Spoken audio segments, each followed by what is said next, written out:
Hey, this is Alex. For the main feed this week, we are unlocking a Patreon episode that we recorded this summer with noted Twitter grifter and Elon Musk sycophant Brian Krassenstein. It is a pretty wild conversation. And on the Patreon, we are talking to Derek Guy, aka the menswear guy, famous on Twitter for tearing ugly menswear to shreds. You can find that episode at patreon.com/Western Kabuki. All right, thanks for listening.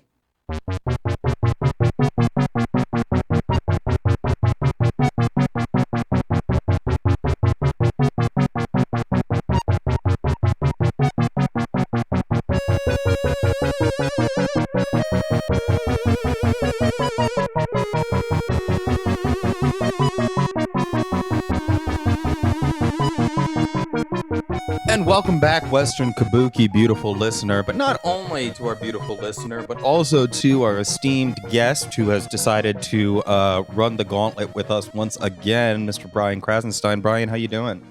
Good. It's good to be here. Hell yeah, man.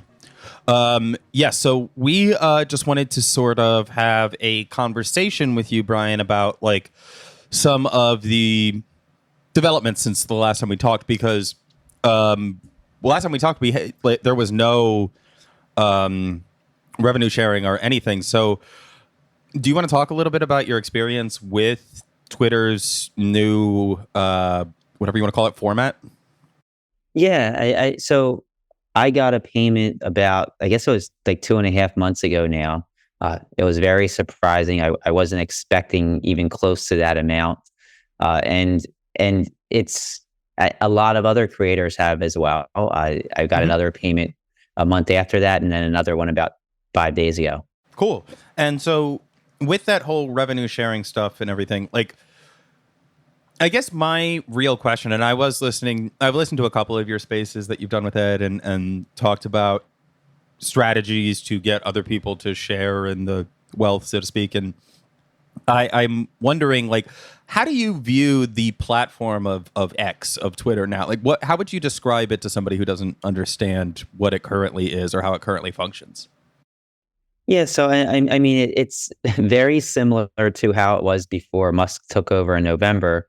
The only major changes, I think, are that now they're really pushing subscriptions so that you can get that blue check mark and additional features and also monetize, and the fact that you can monetize.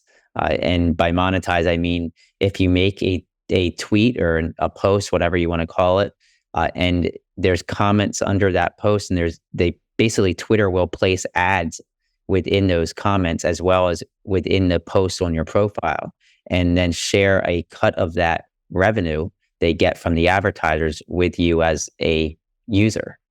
So you don't see any functional difference between how Twitter works now and how it did, say, a year ago? So I wasn't on Twitter a year ago. Right, sure. But before, because you were on Twitter. But I think when we had you on last time, I don't remember the exact timeline. I think you just recently got unsuspended. Yeah, November of last year, I was unsuspended. Yeah, and my wife had an account. I went on it every now and then. Functionality wise, it's not really a whole lot different. It's the way that comments under a tweet are ranked has changed. The comments of people who either subscribe to you or comments of people who are Twitter Blue, or I guess it's now called X Premium users, and pay that $8 a month. Those bubble to the top, while comments from people who aren't premium users and comments from people who are somehow delineated as posting offensive content are pushed to the bottom. So right away with that doesn't necessarily hold. Something I've seen you talk about more recently, you've posted a little bit about it. You've kind of been saying how with the whole new system, the blue check system, it encourages people to not post, more offensive content. But in a lot of people's experience, like in my experience on specifically a lot of other trans people or just other different groups, different minority groups, that new blue check system highlights a lot of hateful comments and in a lot of ways monetizes it, because like Tim Pool is an example, or like Jordan Peterson, they theoretically and probably do have monetized comments. And just recently, Jordan Peterson was disbarred from the Canadian Psychology Board for a lot of his hateful content. He's trying to like make it seem like it's a free speech thing, but if you actually look at like the discovery of the court case, it shows not even like political stuff. It shows comments that he's made about like people killing themselves, or like what was the big one? Oh, the one with like the plus size model, how he would say that they're like not beautiful and stuff like that. So like it in a lot of ways, and from my perspective, it encourages people to monetize really inflammatory content. Yeah, so I'm not going to dispute that. I think that everybody's going to have a different experience, and yeah, I think there's definitely some bad people who are paying for X Premium or Twitter Blue, whatever you want to call it, and are then taking advantage of that. I'm guaranteeing you that's the case. I would say that overall, from the people I've spoken to, though, it has weeded out a lot of the hateful comments, and but the way it does that is it pushes them down to the show more section. And I don't even read the show more section. But if there is a Twitter Blue subscriber, X Premium subscriber that wants to post something really bad, yeah, it's gonna bubble more to the top. The other thing is the ad revenue share. This actually kind of pushes people to post less outrageous, less hateful content, because that content hasn't been being monetized. When an advertiser goes to place an ad on X, they actually have new sensitivity ratings where the advertiser can select whether they want to advertise against relaxed content, which would be pretty much not anything but very relaxed regulations, moderate or more conservative content. And by conservative, I don't mean like right leaning. I mean just very conservative in that you don't want your content, you don't want your ads published on content that could be slightly outrageous or slightly hateful.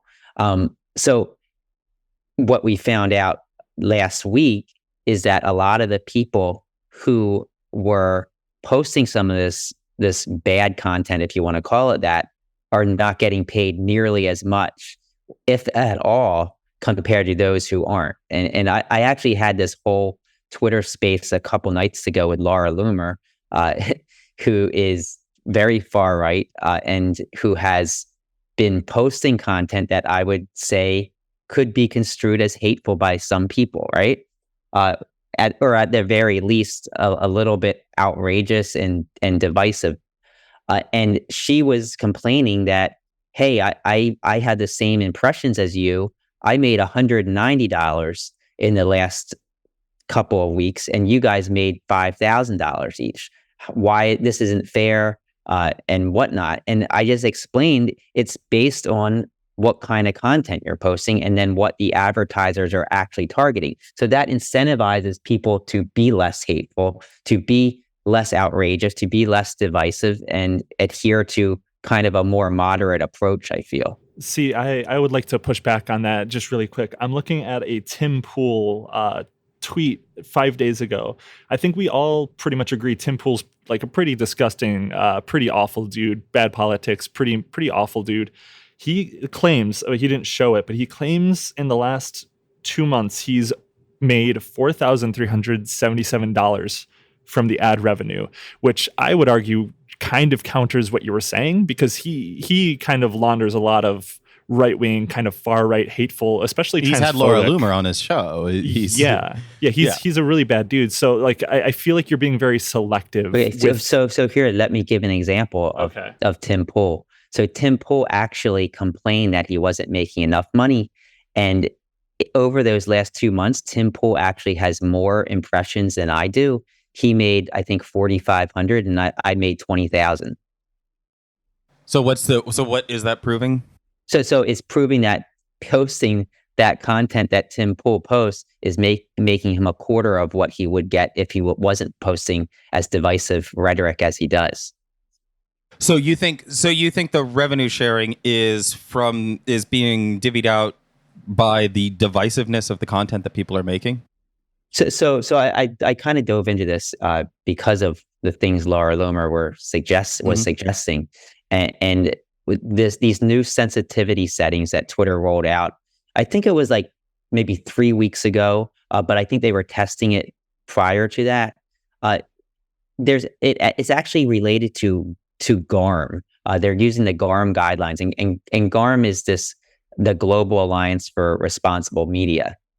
And what GARM does is they use machine learning to help companies decide what advertisements are going to be shown on their content.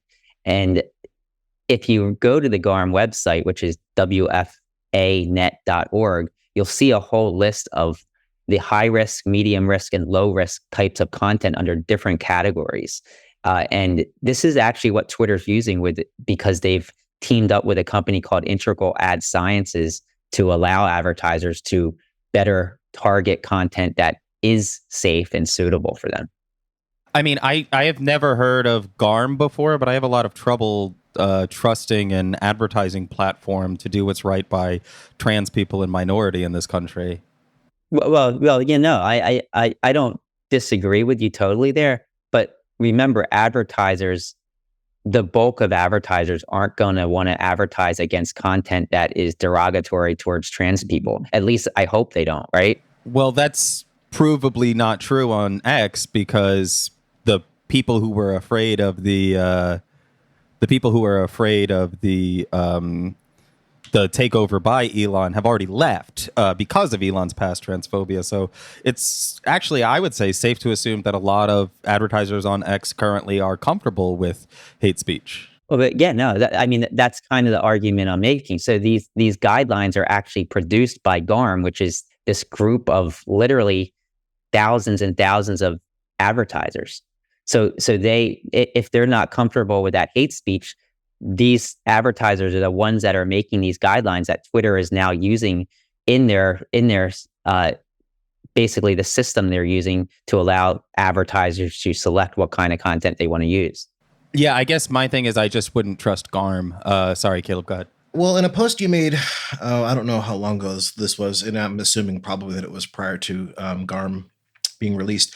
You had made a post long form about how to make money essentially on the new X. And one of the things that you had said, there are a couple of things that stick out to me that are relevant to this conversation, but one of them was you have to understand the algorithm. Do you think that it's possible that you are just far more savvy considering your past and kind of how you operate on X than Laura Loomer is, that maybe she's focused on getting out a message more, even if it's a bad message, she's more focused on getting her message out than, say, playing to the algorithm? Could that contribute to why you're making more money than her? And then I have a follow-up when you're done. And also, can I just expand on that really quick? Yeah. So I thought maybe I'm incorrect, but I specifically remember 2 different times Elon specifying that the ad revenue a specific content creator gets is linked to how many X Premium or Twitter Blue subscribers view someone's post. That was my next that's part correct. too. Oh, that was your follow-up? Okay. So to me, that seems like it's going against what you were saying also. But go on. Sorry for interjecting there. No. So how do you see that as going against what I was saying?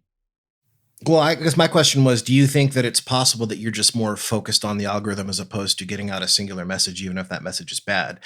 And I guess also by your own, again, this is pre-GARM rollout, I believe, you have, I think more than once made the assertion that if people are trolling you, that's actually good for you because you are getting money from them ostensibly, or at least creating an audience for people who are buying into the X Blue subscription where you get your money from, to kind of a place for them to put their eyes on. So that gets you money. So I guess what I'm saying is your targeting of the algorithm seems to suggest maybe that has more to do than hate speech. And it also seems to, by your own admission, create an environment in which trolling is encouraged. Okay, so there's 2 separate things here. So there's the algorithm that actually ranks posts and gets your post seen, right? And then there's the algorithm that determines which content gets ads placed and allows you to earn. So the trolling comment, it it is true. So like if I make a post and a ton of people comment on it, trolling me, the Twitter algorithm will actually help boost my post, not their post, not their trolling comments, but my post, because you're getting a lot of comments. And Twitter changed the algorithm where they're boosting posts that have more comments as well as replies to comments in a post. So yeah, so trolls and getting ratioed, if you want to call it that, would actually. So you're saying you boost make a money post. off being a punching bag, essentially. Yeah, I mean that's part of the algorithm, right? but at the same time, as people began to realize that, hey, the Krassensteins are making all this money because we're trolling them and ratioing them, they stopped doing it. Not all of them, but I've noticed a drastic decrease in that. So it's making people think twice. Should I troll this person, boost them in the algorithm, and help them make money? But you wouldn't have like insider info, like, for example, if those comments were being deleted or something. Like, your observation of what is happening is just your observation, right? You don't have insider info. So X has open source their algorithm. It's on GitHub. Anybody can read it if you can understand the code. It's not 100% an algorithm. It's the front end of the algorithm, if that makes sense. Mm-hmm. There's variables that we don't know exactly what those variables mean. So you can get a general sense for how things work. And there's a lot of people that kind of go through I think it's like 15,000 lines of code and pick out basically what the variables mean and how you can post in order to get more engagement. So with that in mind, then, because you had mentioned that like trolls are disincentivized, but I would call somebody like End Wokeness a troll. I would call somebody like DC Drano a troll, and they are also being monetized now. Cat Turd famously is not, but he's the same sort of person, and it seems kind of myopic to say, well, the Krassenstein brothers, their trolls are calming down. So the fact that like these literally violent individuals in the form of those people, in the form of Chaya Raichik, like these people are making money off of Twitter because they are spreading hate speech. And let me add for context for Brian, if you haven't seen it, or listeners, I'm looking at End Wokeness. They claimed about 2 weeks ago that they've made $14,000 from Twitter advertising. And this is the account, keep in mind, that posted like race science that Elon Musk was in the replies of, being like, curious. And this person constantly targets trans people. So this person has made over $10,000 from what I would describe as some of the most hateful content on Twitter. Yeah, I mean, I don't disagree with you that there are these people who are hateful that are making a lot of money on Twitter or X. So I think to kind of, I don't want to say we're beating around the bush, but I feel like the point we're all trying to get at is, don't you feel like that maybe not you, but don't you feel like you're being used in a way? I would like to know how you feel. That way is what I would like to know is, how do you feel collecting checks from the same checks that somebody like End Wokeness is? Well, first of all, like I would be posting, tweeting regardless of if I got any money. I wasn't expecting to be paid at least until February when Elon said something. And then at that point I was expecting to get maybe 10% of what I did. So if they cut my check, I'd be posting the same way as I do now. With that said, I do feel that overall, like, it is working. Like I get it. Like, Elon's been posting things that I totally disagree with. And I'm sure most of you guys disagree with a lot of the things he posts, and even how he's running X. I disagree with some of those things. With that said, though, from what I've seen and from what I've heard from other people, and this isn't everybody, if you're a trans person, I'm guessing that that's probably not the case, and that's horrible. But from what I've seen, the overall amount of hate based on the new algorithm changes, where you don't have these basically accounts that don't verify themselves with a credit card, but getting boosted, and also the fact that you have advertisers selecting what content they're advertising against based on how hateful that content is. I think that the combination of the two is starting to work. I think it's going to take a while. It's not going to be perfect. I think that under Dorsey, you still had some horrible, hateful things happening. I mean, I saw myself. I saw anti-Semitic comments all the time under Dorsey. I see them under Musk, but honestly, I haven't seen them as much in the last probably 2 months. Can I ask you another question about that specifically? Because when we're talking about anti-Semitism, you specifically have brought this up, that you would participate in a space with Nick Fuentes. Do you understand why somebody might think that you're operating in bad faith by saying, okay, you know, the trolls generate us money, we're making money off being a punching bag here, and yes, I'd be happy to speak with Nick Fuentes? Do you understand why maybe? Yeah, so first of all, like I think I do remember commenting something like that. I was actually asked by Tim Pool or somebody working for him to come and debate Nick Fuentes, and I refused. It was just something that they threw out there. There wasn't anything set up. I did refuse that. I don't know if I would do a Twitter space. I think it would take a lot. I would have to think about it for a while and think about if there can be anything productive. You said do you was on believe Twitter that that you a would. Jewish person could have a productive conversation with an admitted Nazi? I don't have a problem trying to understand where somebody's hate comes from. Could it be productive to understand why he thinks the things he does? I don't know. I think maybe. Could it be lucrative?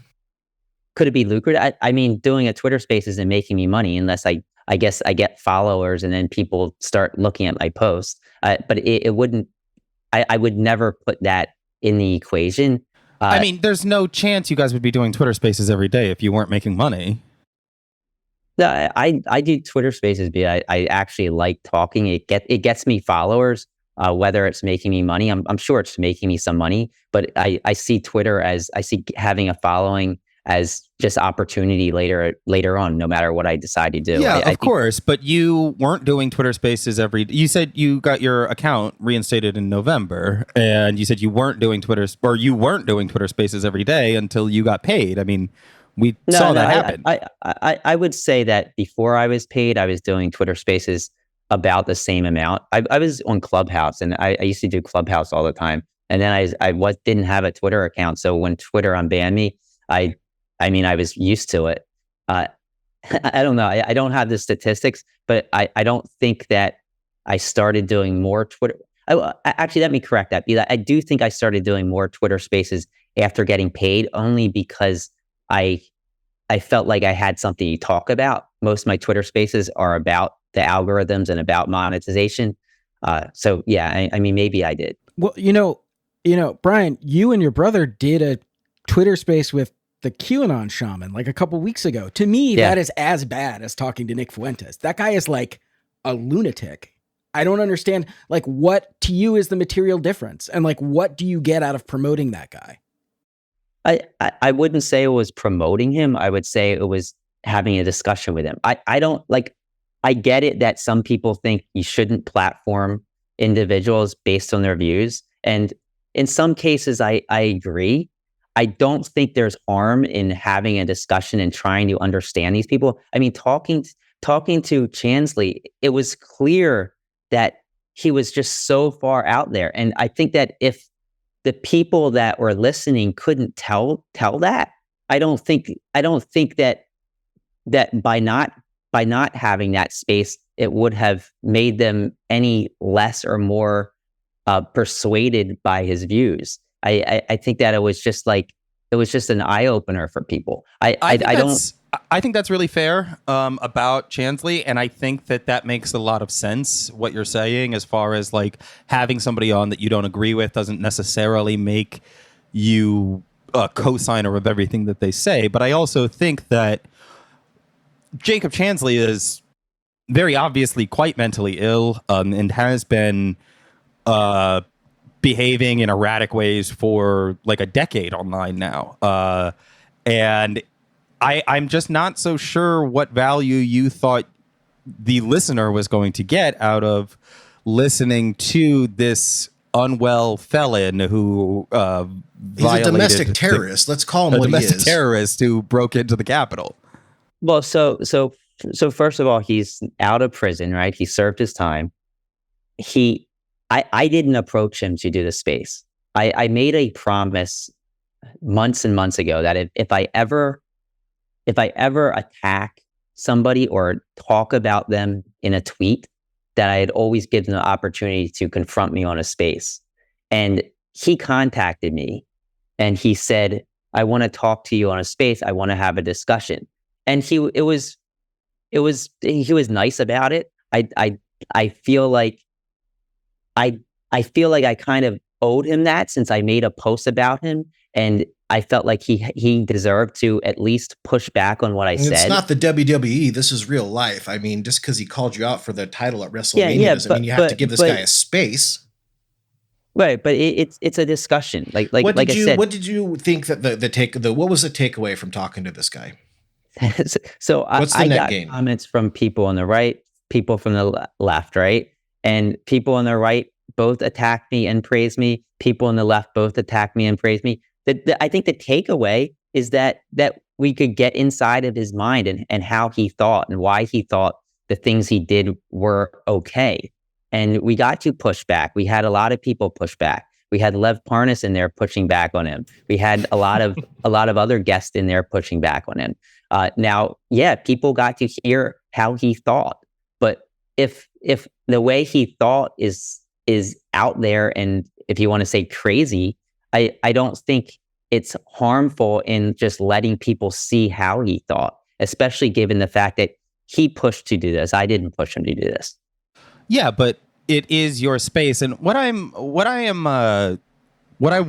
noticing, Brian, is that we're asking you questions about like your feelings on this matter or what you were hoping to get out of it, and you are answering with things like, well, he's served his time, or I didn't know I was going to get this amount of money. I am not actually questioning your integrity in terms of why you post what you post or why you interact with media and social media the way you do. But I am very curious why you think it is in some way like acceptable to talk to a person like Jacob Chansley, to talk to a person like Laura Loomer, and then to turn around as a Jewish man, as a at one time a proud liberal, to then turn around and say, well, I work with these people because I think they have something of value to say. Like, it's very difficult for me to hear anybody say that somebody like Laura Loomer would have something valuable to say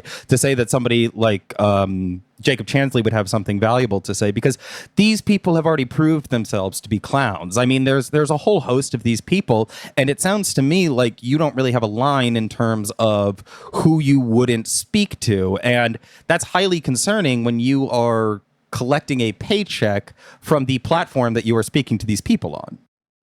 Yeah, so I mean, I don't particularly think that what they're saying has value, but understanding why they're saying it, I think, has value.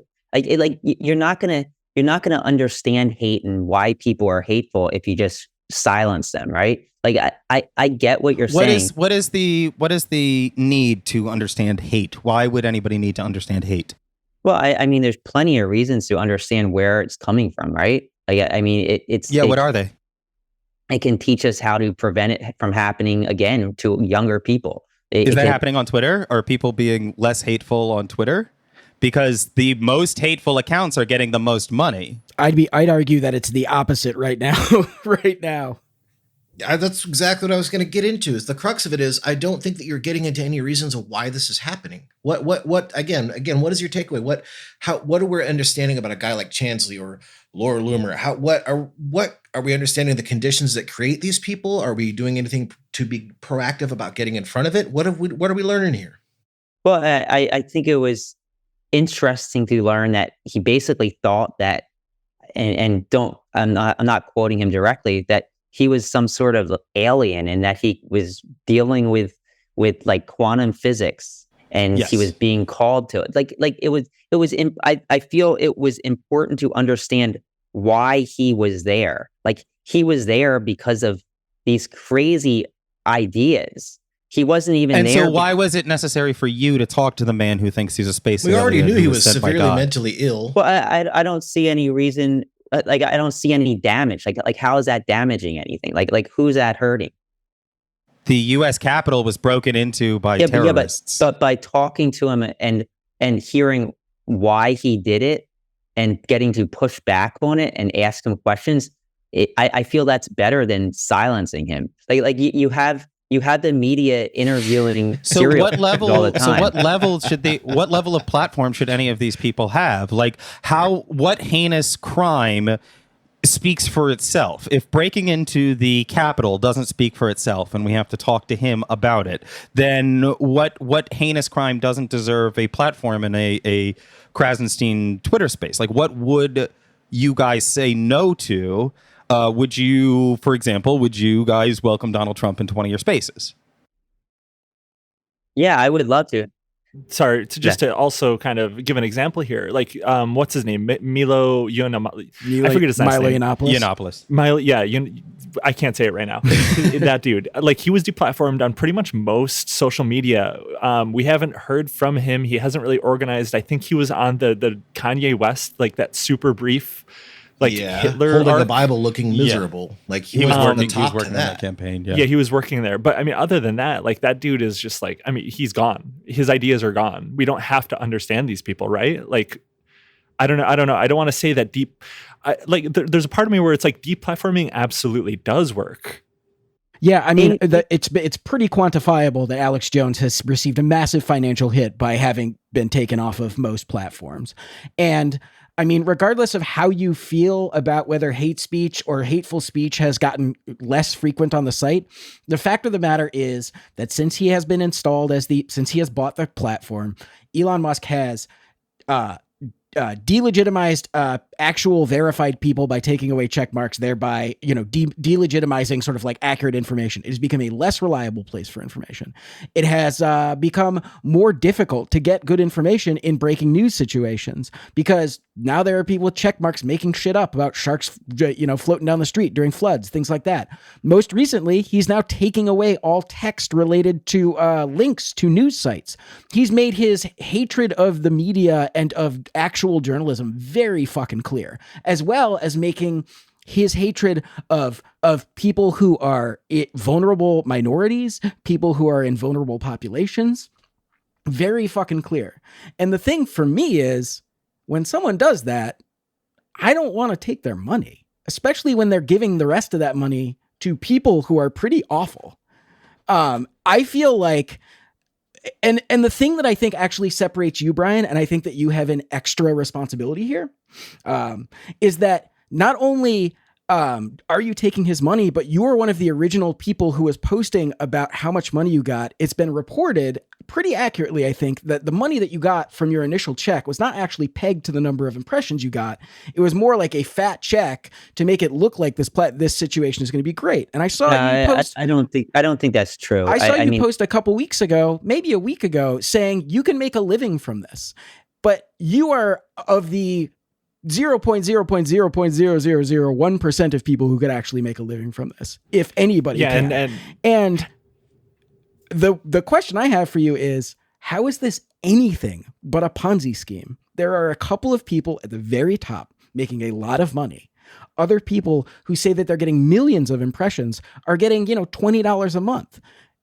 So I just don't understand how you can, you are taking money from and thereby advertising for a person who is morally repugnant in every way and actively working against what I understood to be your political beliefs. So how do you square that circle? You are advertising for this thing that he does while simultaneously he is doing things that undermine your political beliefs. And at one point I thought that you were pretty liberal and I understood your worldview, and I feel like I don't as well anymore. Yeah, so I think that where we differ is that I feel that what Elon is doing is leading up to a better X or better Twitter, where it will be less hateful. Whereas you guys think the opposite is happening.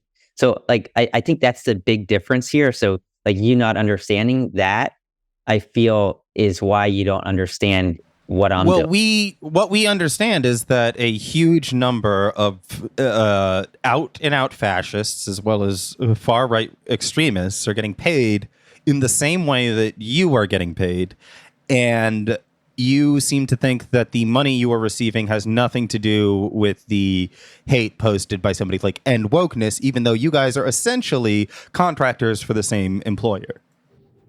So, and that's why, like, a lot of us advocate for not buying Twitter Blue, because it legitimizes a system that we believe to be laundering far right hate speech, just to like that's what a lot of us believe. Yeah, I mean, that's the fundamental issue. That's the fundamental block the blue thing, was that it was not an irrational hatred of Elon Musk. It was the fact that now any random fascist can buy a blue check. And this was before we knew that they would get paid, and they're getting paid more than you are. So it seems... I can speak for myself, and I think I can speak for the whole show here in saying we would not take money from X as it is right now, because Elon Musk is platforming fascists in order to endanger the lives of people like the people on this call, people who are Black, trans, and Jewish.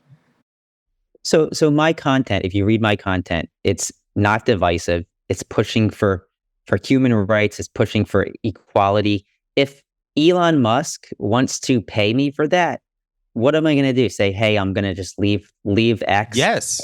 Just allow it to become an even worse echo chamber? Here's I guess my point. Maybe I'm wrong here, and I think this is kind of the point we're all trying to like get to, is that with you engaging with these people in good faith and taking this money, it legitimizes what this whole thing is. It legitimizes paying these far right people. It legitimizes this hate speech, because I'll be real. Of course, it's hard to say exactly, because I've gotten really big in the last like year, but I've always had like a pretty big account on Twitter. But in the last specific year that Elon has taken over, I have gotten I before Elon has taken over, I don't think I've gotten as much like quote tweets on my posts, or like replies to my tweets, with like Wojaks, with like nooses around like trans people's necks, or like really, really aggressively transphobic replies that, and I'm like, I would say I'm like a very strong-willed person, but like to a really like someone who's maybe a bit more vulnerable would be very, very, very, very bad. If you like, are willing to do an interview with Nick speech. Fuentes, it speaks to the fact that how safe this all is for you, that it's not material, it's not real, it doesn't impact you the same way that it might like a more vulnerable person on the margins, whether they're trans or Black or Jewish, as some of us are. But the fact that you're willing to do that just speaks to... So for the record, I did turn down the interview with Nick Fuentes. I'm looking at a tweet where you said if he was on Twitter, you'd talk to him. Yeah, and I turned it down. And it's not going to happen. Okay, but the question still stands with other people. Like, I asked you about Trump. You said you would interview Trump. And the question is, what do you think Donald Trump could say in your space that we haven't already heard from him? What could be learned from an interview with the Krassensteins that can't be learned through court discovery in his ongoing legal battles? People who want to hear from Trump are going to hear from Trump. I'd rather they hear me push back on him than Tucker Carlson laugh around and joke about him. Now, so do you think there aren't enough people in the media pushing back on Trump? Oh, I think there's plenty. But I mean, if I got the opportunity to be able to interview the former president who I disagree with so vehemently, I would take that opportunity. So I guess the question is, so if I was to leave X, what do you think would happen? So number one, the people that are pushing the more hateful content, they're going to get a bigger share of the advertising.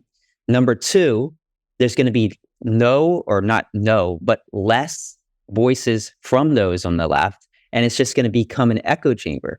I would rather not see that. I think that when the people on the left started that block the blue thing, and they were all saying, "Oh, don't buy the blue check. It's feeding Elon." What they didn't realize is that's silencing their own voices on Twitter. And I don't think Twitter is a bad place. I don't think it's any worse. I would argue that it's better than pre-Elon. It wasn't like that in the first few months. I absolutely agree. Come on, dude. No one believes that. That's my personal Be experience. so real, bestie. Come on. That's my personal experience. Come on, bro. It's your personal experience because you've gotten paid like $25,000. Yeah, I think it was better too. Come If you on, asked me man. that 2 months ago, I'd say the same thing. I don't know, man. Yeah, but that doesn't make it right. I mean, the fact of the matter is that a huge amount of people and a huge amount of our friends online have all completely stopped using Twitter altogether. And it is And now there's there's a higher percentage of hateful people because all the good people left. yeah, that's Well, there's more of them now That's a because problem Elon on the fucking platform. unsuspended them all. Yeah, there was that Stormfront guy, like literal the guy who runs Nazis have been Stormfront has a unsuspended. Twitter account. Yeah. You know, it's like it's Do like you yeah. ever see his posts in your feed though? Like No, I 'cause don't. I don't blocked follow him. any Nazis, Brian. Yeah. well, that's it. So like the people that don't want to see it aren't seeing it. The people that But that's do, not how the they are, algorithms and work, Brian. They recommend things that they think people are going to want to see, and the pipeline. You know that better than from anybody. slightly edgy material to outright fascism based on algorithms is well established, and it exists on YouTube, it exists on TikTok, and it very much exists on Twitter. Having those people back is a net negative, not just for the site, but for the fucking world, dude. Yes, I agree. I agree that when Elon came back and he unbanned those people, it created more hate on the platform.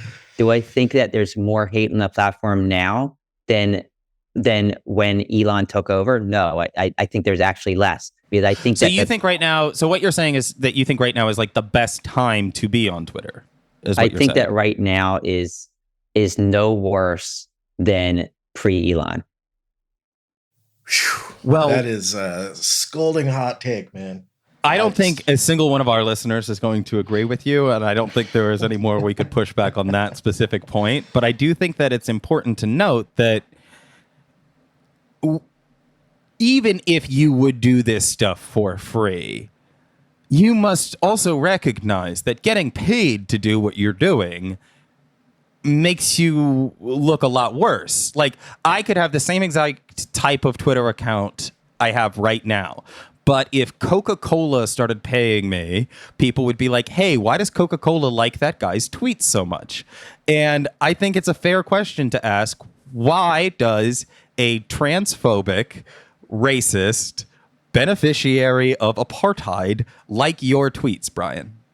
But you're comparing a social media platform to a brand. So like if a brand that's, say, a brand that sold Nazi armbands wanted to advertise with me, of course I would say no. But a social media platform where there's 450 million people a month posting because they pay me and I didn't ask to be paid, I'm not going to. Yeah, but I compared it to Coca-Cola. I didn't compare it to a Nazi armband. Well, yeah, Coca-Cola is, doing all sorts of horrible stuff, and so is Elon. But you are taking money from Elon. So I'm wondering, why do you think Elon pays you? Why does he like your tweets? If I could just say real quick, Elon's in your replies. It's not just like you're taking money from a corporation. You guys are like, I don't know You what have kind of some sort of conversations you have relationship. behind the scenes, but publicly you guys communicate as though you're pals. Yeah, he DM'd me. Do you want to know what he said? Yes. I appreciate that you have a dialogue with people and that you listen to both sides and come to sensible arguments. So I feel that shows you that what's actually going on in Elon's mind. And If yes, a person who had a trans daughter was not currently speaking to his trans daughter I because so she's much trans, disagree with him on all the right? trans. Okay, so if that person said to me, "Hey, I love how fair and balanced you are," I would say, "Holy fucking shit, what have I done wrong?" And you have said, "Oh, I can just endorse the check on the back. Thanks so much." No, but he, so if you had a friend who liked Donald Trump, would you stop being friends with that friend? I mean, personally, I'll be honest. I have family members that plan to vote for Trump, have voted for Trump. I know people who do vote for Trump. So on this question, no. But the problem is that you're not at least as far as I see, you're not pushing back on a lot of this hateful stuff that he does. I had we a aren't conversation. talking about support. Comparing somebody voting for Donald Trump to somebody who has received over $20,000 from a transphobic racist are two totally different things. And this is the issue that I tried to address earlier. You aren't actually answering any of these questions. You are giving us information. You are not answering the question. Why do you think Elon likes your tweets? If you won't answer that, Brian, I will. I'll just say it. Why do I think he likes my tweets? I don't know. I would say that he wants to engage with both sides of the aisle. I think Great. that. So why is it okay with you to engage with somebody like Elon Musk, somebody who is personally today targeting journalists in Taylor Lorenz specifically, just because he doesn't like them? A person who has said truly horrible things about trans people, Jewish people, black people, immigrants, and somebody who now likes your stuff. Why is that okay with you to have a relationship with somebody like that?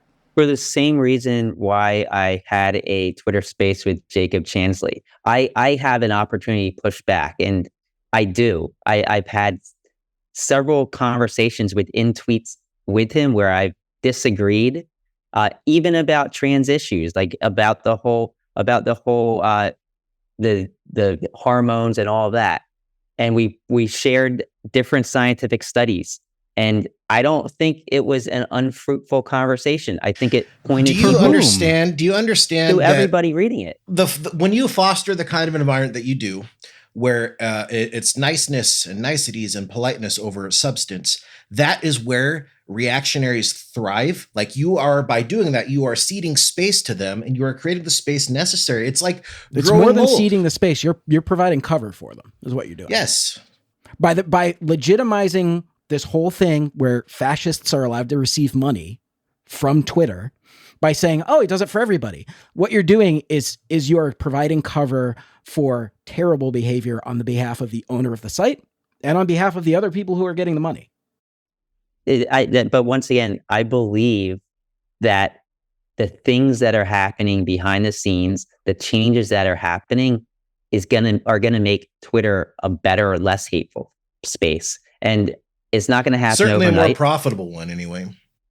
I don't know. I don't think it is going to be more profitable for Twitter. I think that ultimately it's going to be, Elon believes in free speech. I don't think I take such a hard line approach as Elon, but I don't see harm in people conversing with one another. But also Elon's belief in free speech is I don't see harm in giving people a platform, as long as other people who disagree with them can push back and are free to do so. But Elon's belief in free speech is just a lie. Like, that's just a lie. Like, I mean, no one can say that with a straight face when you've seen him ban journalists for criticizing him. It's just absolutely on its face, de facto false. No one believes it except people who really want to believe it because he is giving them a voice. It's just not true. He doesn't believe in free speech. And he has definitely got his finger on the scale for the fascists. This notion that we're pushing back on these people doesn't really hold a lot of water when it's like Jacob Chansley still thinks he's a space alien who was sent by God. Like Nick Fuentes would still be a racist after you talk to him. And so why have the conversation with these people whose relevance very much relies on these kind of interviews and that kind of benefit of the doubt, when we could just as easily ignore them and make our money without taking any cash from racists and Nazis? Well, I mean, why are there documentaries about serial killers and about horrible people? Like, I remember that HBO did a whole series on the whole white supremacy movement, and they interviewed them. It doesn't telling a story. Is that what you feel you've done? What's that? You feel what you've done with people like Jacob Chansley, with people like Laura Loomer, you feel like you have shined an appropriate light on a human monster that we can appropriately understand the evils of. I hope that some of my pushback and other people's pushback can do that. So a documentary about like Ted Bundy calling him like the world's worst person alive, you think is comparable to you giving some pushback on some of the points that they made in your Twitter space. Yeah, but in this case, Ted Bundy's paying you. What's that? Yes. In this case, Ted Bundy is also cutting you to have the documentary made. Oh man. I mean, I don't know what else to say besides the fact that I don't have a problem having a conversation with people. If people disagree with me, if other people think they're a bad person, conversing with them isn't gonna hurt anybody. If anything, it helps people understand where they're coming from. Especially why if you're getting they're paid for the conversation, it helps. Like, what does it matter if I'm paid or not? I wasn't paid for any of these conversations. Because you are paid. How am I paid for these conversations? You get money from Twitter. That's from a Twitter space. You get paid by Twitter. So it's building no matter a brand. what part of the Twitter that you use, you're still getting paid by Twitter. And so are people paying me to host these conversations? Let's be real. Let's be real about this. You know you're fostering and building a brand by doing these things. If you're able to cite advertising guidelines, you know a thing or two. And based on your history, I know for a fact you know a thing or two about building a brand. You know exactly what you're doing when you do a Twitter space or a podcast just like this, even though you came in here, props to you for that, by the way, knowing that you were going to get yelled at because ultimately you are fostering a brand. So let's not beat around the bush. Let's not say that these things aren't important to you as a content creator. Can we at least agree on that? So first of all, I enjoy you guys yelling at me, but I think we can say that we respect you coming in and sticking with us at the very least. So regardless of if I get paid by X, is that increasing harm caused by me having conversations with people you disagree with? Yes. Yeah. How so? For the reasons we've been discussing for about 52 minutes and 34 seconds. I'm going to try and lay it out for you. Okay. There are certain opinions that you're familiar with the concept of the Overton window, right? There are certain opinions that when you entertain them, you're yanking them into the Overton window, you are yanking the Overton window further to the right.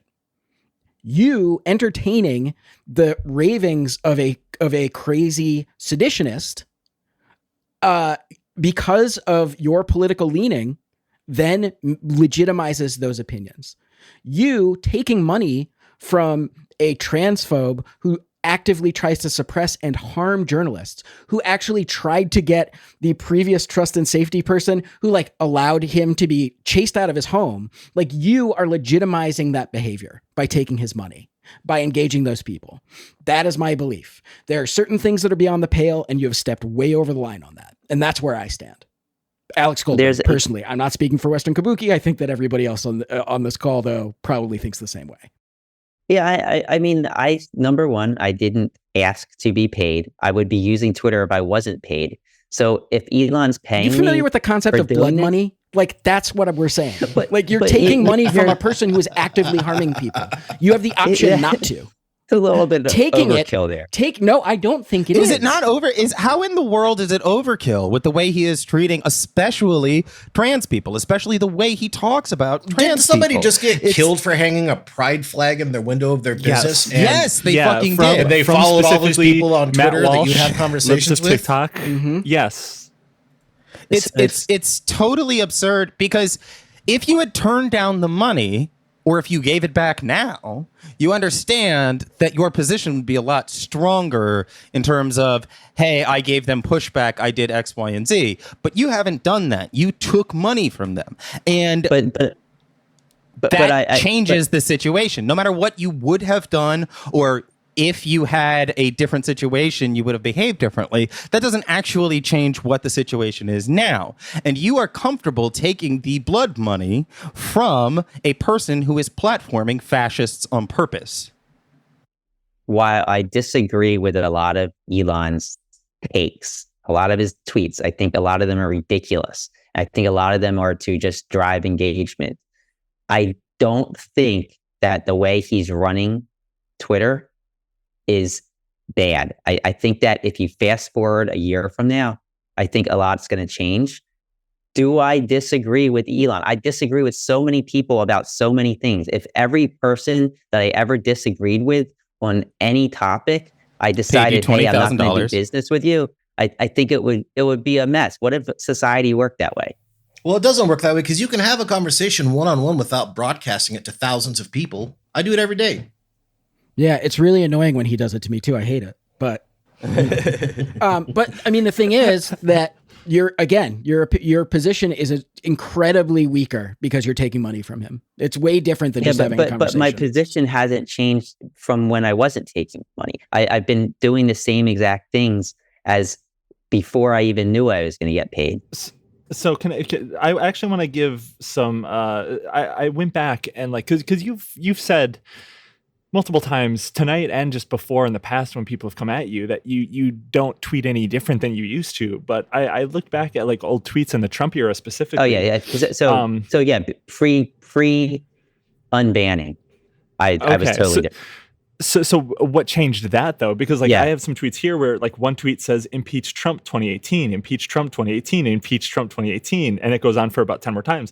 Another one of my favorites of yours, by the way, while many of you are likely yelling go Patriots or go Rams, I'm yelling go Robert Mueller and the rule of law.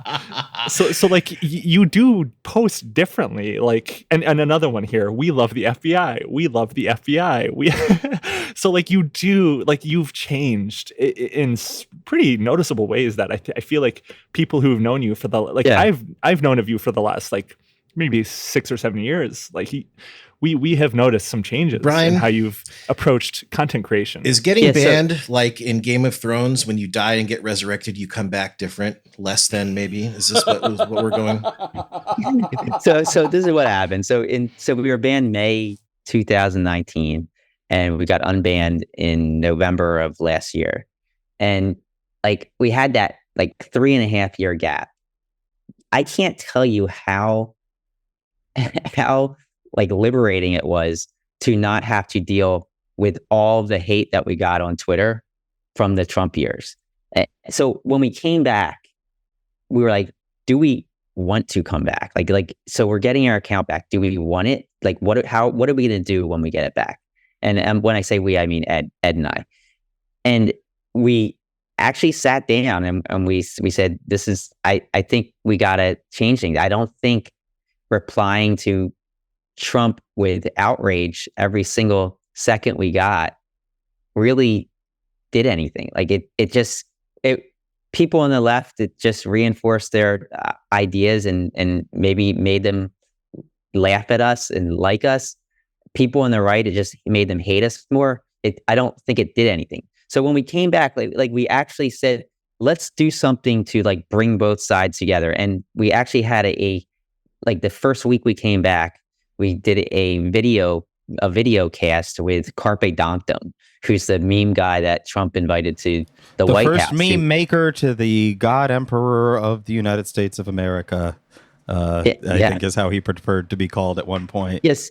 So we did that. And we actually got Carpe Donktum banned in 2019 by reporting something he said to us, and he hated us. So we reached out to him. I'm like, let's just have a conversation in a video, and we didn't talk politics. We talked a little bit about him getting invited to the White House. We talked about sports, our kids, and it went really well. And from then we just said let's at least try to start a dialogue. And this was before we had any idea that things were going to be monetized. We just didn't care. Who cares? If we get followers, we get followers. If we lose followers, we lose followers. It's not worth being divisive because things are so divided already. So that's why we changed. And since but again, with the Overton window thing, you are saying that because you spoke to Carpe Donktum, you were able to bridge some divide between these two sides that you keep referring to. But as far as the left and the right goes, once you sit down with carpe donktum, you are sitting down with somebody who represents an ideology, and any opening of the gate to let that ideology into somebody else's head could then bring the two sides together by making them further right, making people more hateful, making people more encouraged to spread hate and violence. It usually pushes people more towards the middle, and I feel like But the middle between hate and violence and people living their lives doesn't need to be negotiated. I would argue that there's people on the left that are also hateful. Maybe not as many as on the right, but there's definitely far left individuals who have hate towards people on the right, have hate towards other people. So there is a middle ground. Right. But I'm not talking about hate in a vacuum. I am talking about individuals who commit hateful acts of violence against typically minority groups. And if we need to negotiate between hate crimes and not doing hate crimes, then we have already lost, because we are negotiating with somebody willing to commit a hate crime. So if the question is, should we lynch a black guy, and somebody says no, and somebody says yes, and we need to bring those two sides together, I don't see how that's going to work out for the black guy, because we are now negotiating the value of his life, which is what you willingly do when you speak with fascists. Yeah. But what if it was one side saying, let's lynch this black guy, and the other side saying, let's lynch this white guy, and you come together and you say, let's lynch nobody? That would probably be a more accurate. Has that been your experience? Unless you're lynching the guy who wants to lynch the black guy. I mean, this hypothetical is so absurd to begin with, but let's not equate these two things as being the same. So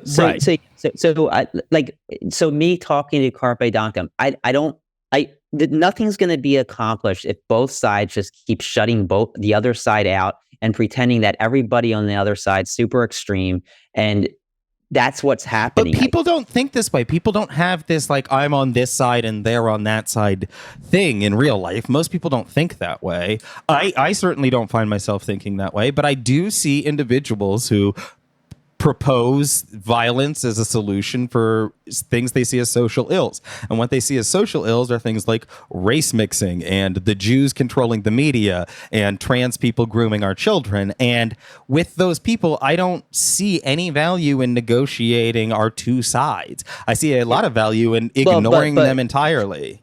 But Carpe Donktum wasn't calling for people to be killed.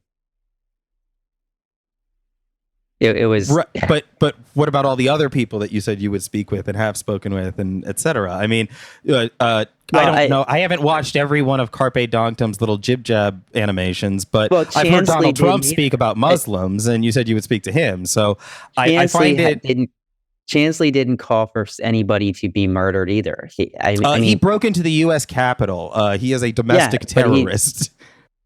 But that's because.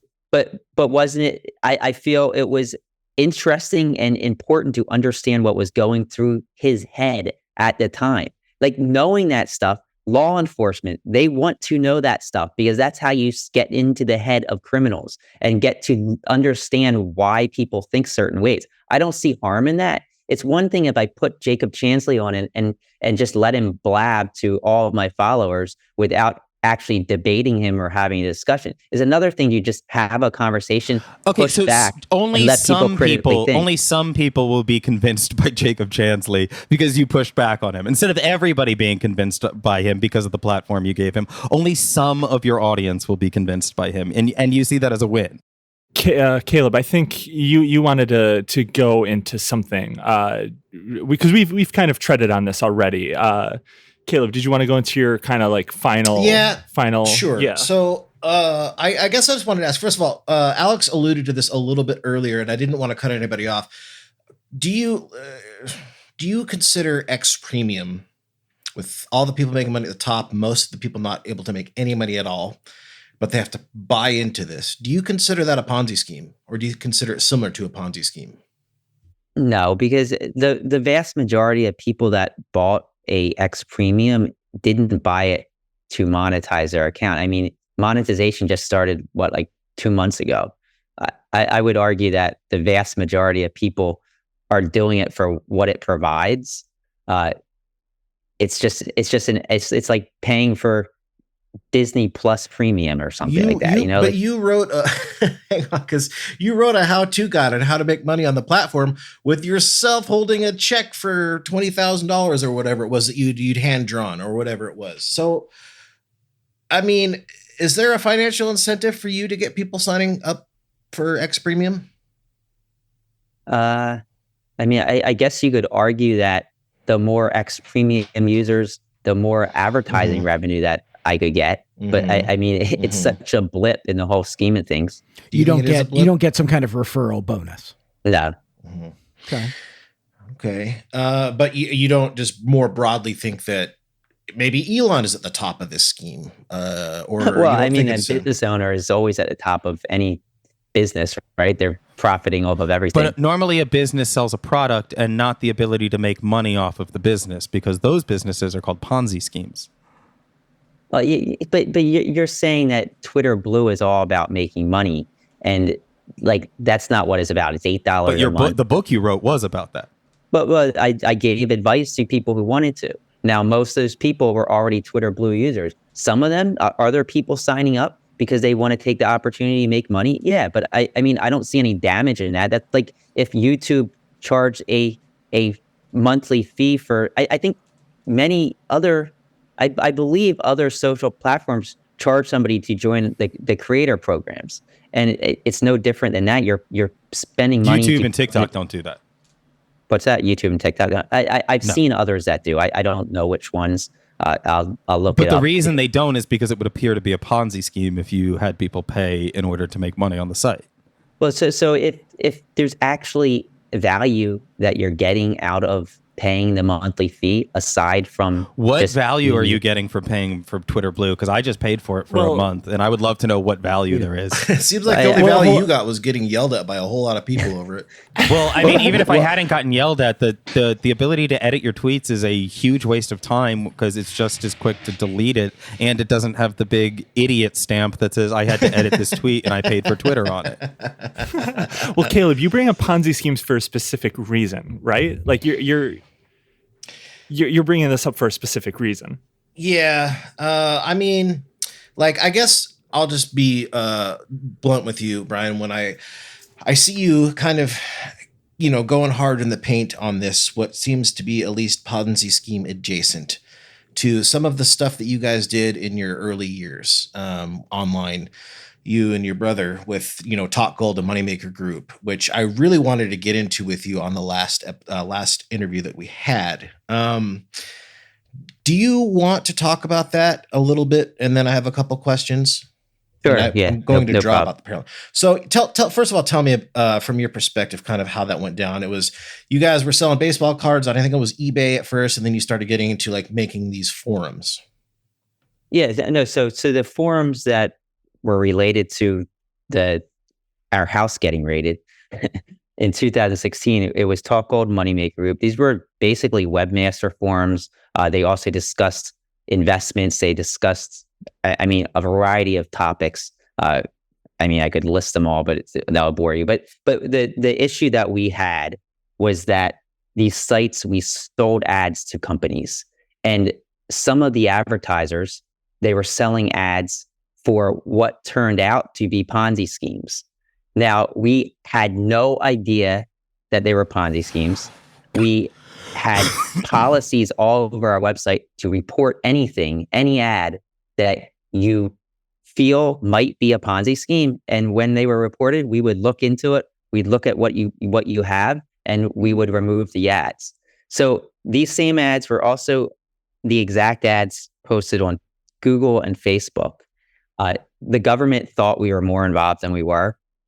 They thought that we were actually working with this Russian organization who had actually 17 different companies disguised as other companies. And they were That was Quadriga, right? No, Quadriga is a whole separate issue. That's my co-patron, who I'm going to ask about in a second. Yeah, so it was this Russian organization. It was actually called Perfect Money, and it was a money exchange. It was kind of like a pre-crypto. And they were secretly running 17 other companies that were basically like these hedge funds out of Europe. And they purchased advertising from us over the course of, I think, like 5 or 6 years as these 17 companies. We had no idea they were connected. The government thought that we were basically working with this Perfect Money company to basically promote these Ponzi schemes, because these Ponzi schemes advertised on our site. And they raided us. They accused us of basically being part of them. And I mean, I could go into all the details. It's related to an email that Ed sent to somebody because somebody was trying to hack our site, and he pretended to be this one company that happened to be one of the Ponzi schemes to try and catch this guy. Mm-hmm. And they had that email. So that was the probable cause. And we were raided. We had helicopters flying over our homes. They seized all of our assets for months before we even knew what was going on. We had to fly out to Las Vegas, where we had a proffer where basically you sit before the investigators and the prosecutor and tell them everything you know. And you had to tell them everything you know. If you didn't, it was basically you were putting yourself up for 5 years in prison, lying to a federal agent. So we did that. We explained the situation. We explained to them that we had nothing to do with them. They still pushed back, and they said, you should have known that these were Ponzi schemes. And there really was nothing we could have done. We actually ended up removing the ads from our sites, even though the government said don't remove the ads. I don't think they wanted to screw up like who they were investigating. We actually did remove the ads. Our lawyer told us we could, and we put Google AdWords on, which is basically Google's ad system. The same exact ads appeared on our site from Google, so Google couldn't tell either. Nothing happened. We were never arrested. We were never charged with a crime. The government then filed a civil suit against us, civil asset forfeiture. Basically, it's suing the assets we got from these companies over 6 years, and it would basically go to court, and we'd have to fight and show and prove to them like that this money wasn't from this dirty organization. So we ended up settling. It was like for $400,000. It would have cost us about that to fight it in court, in the civil court. But yeah, I mean, that's pretty much it. We weren't running Ponzi schemes. We weren't purposely selling ads to Ponzi schemes. And it got blown out of proportion on Twitter. Did you ever, so we were talking about Michael Patron earlier. Am I saying that right? Patron? Doesn't matter. Either way. Michael Patron, yeah. Yes, Patron. Did you ever advertise any of his services? I know he ran an exchange, among other things, and you used his exchange by your own admission, I believe. I watched a video on you.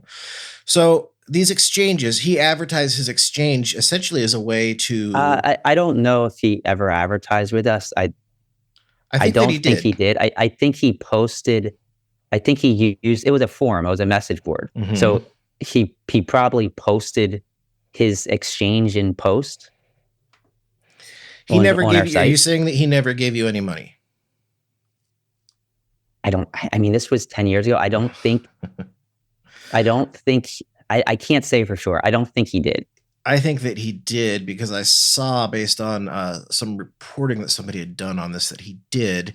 And he was offering essentially a way to launder money on your guys' website. It was by out and out. He said the ad copy was for you'd wire him cash and he'd send you money back through his e-currencies, or the other way around, so that you could help obscure people's financial trail. Well, he was an exchanger. Mm-hmm. He didn't advertise any of those services on my site. He never advertised his exchange service on your website. I don't know. There was a company called M Gold, which mm-hmm. he claimed he didn't run. I don't know if he ran, but that service didn't advertise that on the ads were not for money laundering. It was an exchange. It was pre-Bitcoin. It was a e-currency called, I think it was Liberty Reserve at the time.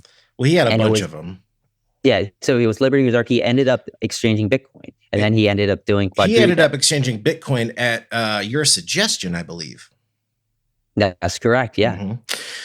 You talked to this guy. It seems like you're kind of downplaying it, but by your own admission, I saw an old comment of yours that you talked to this guy every day, just about, and you really didn't know what he was doing, what he was up to.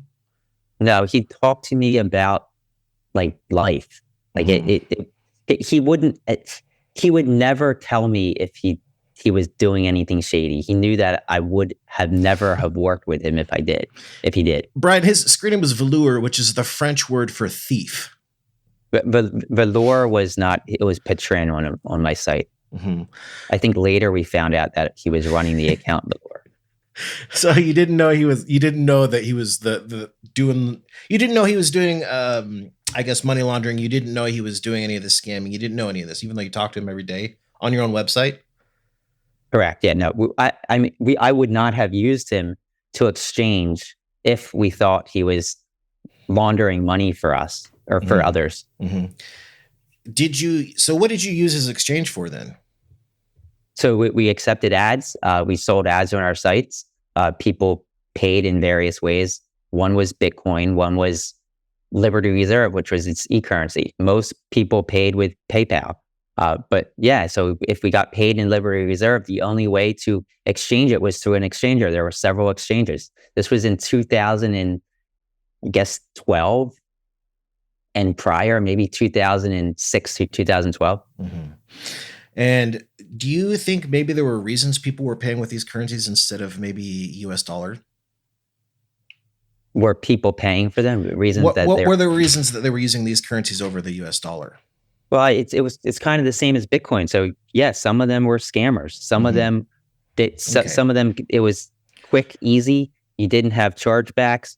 You could send money overseas without having to have money transfer fees. It was the same concept as Bitcoin, only that it was centralized. It sounds like the only thing that makes easy is kind of doing crime. Because I mean, using Bitcoin in 2012 for the average person, very much not a simple process. But that's okay. I think I got what I wanted. I mean, you can say the same thing with Bitcoin right now. Yeah, it makes it easier to do crime. Everybody using it isn't doing crime.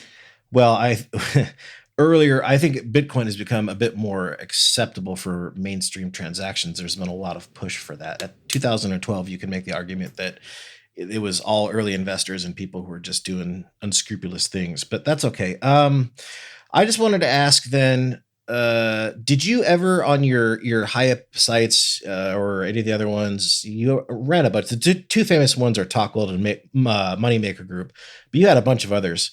Did you ever review on your forums a company that you took money from? Review? When you were reviewing these high-ups, did you ever take any money in advertising from a company that you talked about? No, so we never reviewed anything on our forums. We would never actually promote anything. So like what we didn't want to, like I didn't want to give financial advice to anybody. So no. So you would say, but you would essentially, if something was what you thought was a scam, you would move that to the scam section of the boards, if I'm understanding the architecture correctly. Correct. So we had something, if people reported it, we had, I think 100 and some thousand users using our message board. If there were people reporting that a hedge fund or one of these high yield programs were not doing what they claimed to do, or that they were a scam, we would move it to the scam section. So you personally never reviewed anything? You only made the decision I mean, it was a message board. It was like you posting on Twitter. Sure. No, I understand. I've seen them. So was there, you don't ever think there was any sort of financial conflict of interest? How so? As in, if somebody's, for instance, hypothetical, somebody has their high up on there and people are saying it's a scam, you're not moving it to the scam section because they're paying for advertising revenue. No, we never, ever let that get in the way. And I have emails from people complaining about us moving their folder, basically. Oh, I'm sure they're very mad, but I just wonder how many got to stay up long after, or, you know. No, so the ads would be removed and it will be removed to the scam section. And we made sure we did that. We had warnings all over our site, contact us if somebody's doing something that is not what they claim to be doing. Mm-hmm. I know that the DOJ seemed satisfied with your whatever level of cooperation. I mean, it's hard to say because a lot of the stuff is still sealed, but the DOJ seemed, for whatever level of cooperation you had, I know you guys refused to testify against Perfect Money out of fear of your own safety, understandable. And then just the asset seizure was good enough for them to leave you alone. But do you ever wonder, because a lot of the people from that era are still getting popped, are you ever concerned that another branch of the government is going to open up an investigation or is currently still looking into you guys? No, I know for a fact that that's not the case. Mm-hmm. How do you know for a fact? So first of all, the sites were shut down in 2016. So it's been 7 years since the sites were shut down. We signed an agreement when we did settle that there's nothing that they're coming after us for because we did nothing wrong. But that was just the DOJ that you signed with. I think in that letter, they specifically said that they can't speak for any other branches of the federal government. That's why I asked that. Yeah. Well, but I mean, it's been 7 years. They would have came after us by now. I don't know. That's a pretty long financial, lot of paper trail. I mean, the reason that I ask is because I saw the statute of limitations would have passed too. Well, I mean, if they're still investigating, I don't know. Because the reason I asked is like if there's an ongoing crime, then that's correct. But the sites were shut down. We haven't sold an ad since on either of those websites. And we sold ads via Google for probably a year after that. And they were far worse than the ads we were selling. Sure. I just was curious, some of the people that used to advertise on your website, I think it was Icom Tech and 4Count, just got, 9 months ago, so I was just curious if that was something that you guys were looking in your rearview window or anything like that. No, I have no concern. I know I never did anything wrong or illegal. And if I would never do anything illegal. We made sure that what we were doing was okay. We spoke to attorneys who told us it was okay. We got advice from attorneys. We made sure that we could do everything to protect the members of our forum. And this was 7 years ago. And there's nobody that I've ever found to claim that we actually hurt anybody in any way by selling ads. Well, you did kind of create an environment in which these people could advertise scams. I mean, I would. Well, I mean, these were forum. So such a small section of the forum was related to these hedge funds. The rest, it was related to basically webmaster forums, SEO. It was related to there were sections related to sports. There were sections related to. Well, it was a big enough section of the website for the Department of Justice to get their attention. I mean, I don't want to downplay they thought we were basically helping to run this criminal organization in Russia. Brian, do you understand the through line that I'm trying to make here is that you guys seem to be on the periphery of a lot of I don't know. I don't know what to make of you. Because I'm accepting money from Elon Musk and what you think's a Ponzi scheme, you think that seems adjacent. There's some connection here. I just seems that, if you guys were okay with creating an environment in which Ponzi schemes could exist. And it wasn't an environment. It was an environment for people to do due diligence against some of these hedge funds.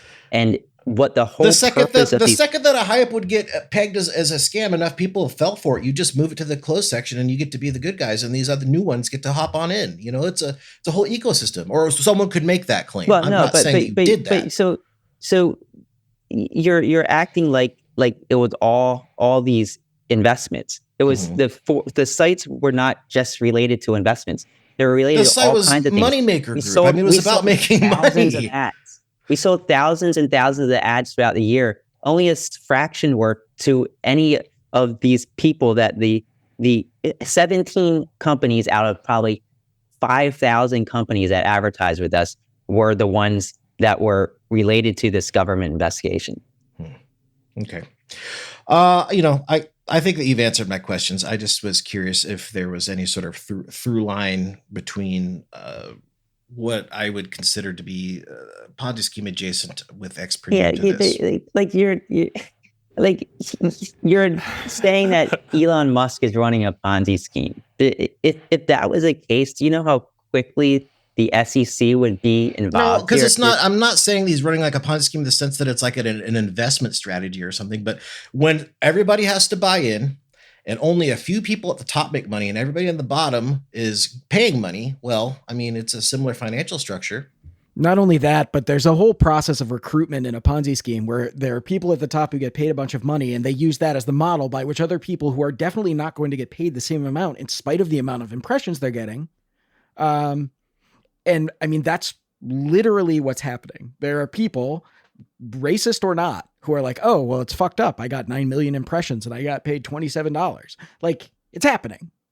The fact of the matter is, I would say like a better comparison, if you wanted to go that route, and it's not at all that route, I don't think would be an MLM, like a multi-level marketing program. Okay, I'll take it.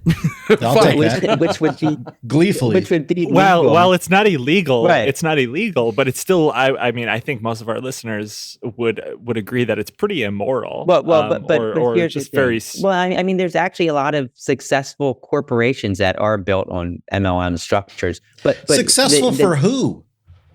Well, I mean, it's just a sales program, right? Like I mean, there's like Tupperware companies that are MLMs. I mean, there's Brian, do you really want to be standing up for like Amway and stuff right now? Is that what you want? Where you want to plant your flag? Right? So like I'm not, but I mean, those are legal companies that whether you want to say they're immoral or not. But here's the difference: that with X, right? You're not referring people. Like an MLM is all about referring other people to sell. And what X is doing, you're paying for a service, and yes, there you get something for that $8. You get to edit posts, you get to add different formatting to your posts, you get longer posts, and you get to highlight posts, you get bookmarks, you get custom app icons, you get to do you get to use the top article feed.